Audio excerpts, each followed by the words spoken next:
Hello বন্ধুরা, আজ রান্না হবে মাংস আর পিঠা। আলু কাটা ভাজি করব।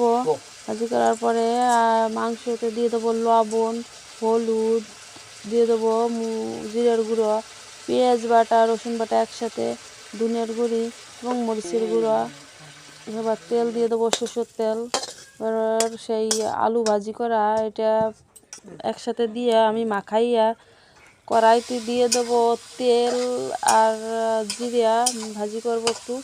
আর দিয়ে দিলাম মাংস ভাজি করার পরে এবার দিয়ে দেবো চালের গুঁড়ো। আমি গোলান হয়েছে, এবার পিঠে বানাবো। তো আমি পিঠেটা দিয়ে দিচ্ছি।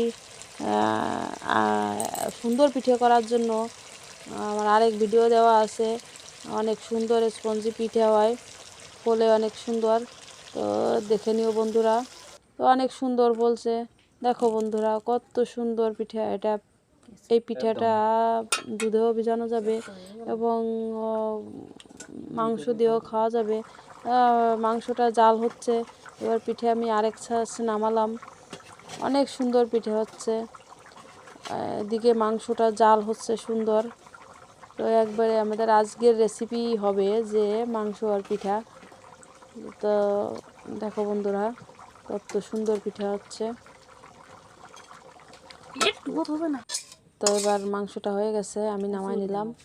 এখন অনেক খাচ্ছে, দেখো বন্ধুরা অনেক খাবে। অনেক সুন্দর পিঠা সেই স্বাদ বন্ধুরা, পাশে